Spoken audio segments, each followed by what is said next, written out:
The open boat story, called realistic fiction because it is a true event that happened in the life of the author, he uses true life experience in the story, attempting to survive under extreme conditions in the open boat.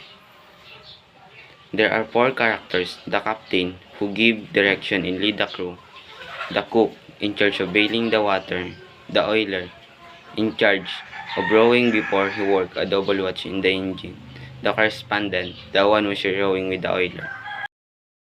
In day about to leave into the harbor, the ship struck a sandbar. The captain ordered the voyage to continue, and it was not until they were well at the sea that the crew discovered extensive damage to the hull, considering the order to abandon the ship hence. Character of the story decide to use the small boat to go to shore to survive. None of them know the color of the sky. Establish the existential conflict that disturbed the correspondent, the threat of the waves, that they do not allow themselves to look up. The suggestion that they do not know the color of the sky establish a tone of uncertainty. The story told from the point of view of a third person. The correspondent lightened over any other character because in the real life, Crane is the correspondent. He emphasized mostly the perspective of the correspondent rather than any other character. The significance of choosing this is the correspondent know a lot of the incident. The mood of the story shift from despair to hope to relief to grief. The narrator described the characters by telling what they feel. The correspondent fooling at the other oar, watching the waves and wonder why he was there. This passage means that the narrator was trying to tell that correspondent has a feeling of ineffable loneliness and helplessness. The bond between the four, the story, is a strong bond. They do their best and help each other to survive in their situation. They stay strong in fighting for their lives to survive.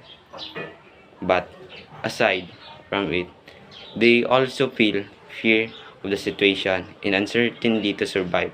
That is why what they did is exchanging addresses so that in case any of them die, there is someone who will contact his family and tell what happened. Shark is the danger in the story. The wave represents his less presence in the story and constant nuisance to the refugee. The ocean waves suggest both the force of nature and uncontrollability of life that make them feel hopelessness.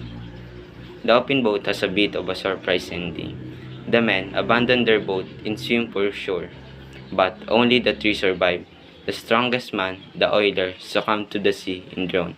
The story has a conflict of man's against nature and also man versus itself, fighting for their life, that have a strong ideas of survival in the way of trying to survive the wild and unpredictable nature. In the story, the open boat give pattern like a color that you will encounter. The color hiding a meaning on it. Black represent death and darkness. Gray represent dull and loneliness. White represent gladness and positiveness. It is important to understand the story for us to know and acknowledge the feeling of the author and also to have an overview to the story to fully understand it. There are four symbolism in the story: the wave, sea, shark, and the boat. The wave represents certain problems in our life. Shark used to realize how cruel nature is. The boat symbolizes the life of the human, and the ocean symbolizes the universe. The boat is being tossed about on the ocean, telling what problem really is and tell how cruel the nature.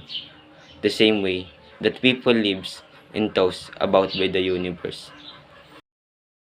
The story tells a theme such as existentialism in nature.